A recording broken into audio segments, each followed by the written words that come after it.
Hello, good morning. Ngayong araw na magluluto tayong crispy fried chicken. Ayan, titimpla natin manok ng fish oil.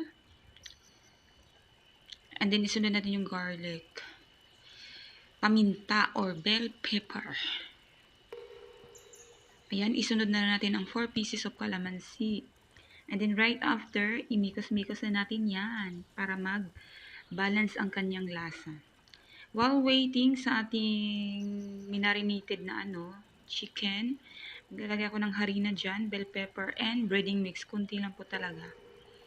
Ayan. And then, 2 pieces of eggs. Ayan na nga. And ready to fried na po. Ayan. Ikukuting lang natin ng maayos. Para magiging talaga siya. Pantay ang kanyang pagkalagay. Ayan.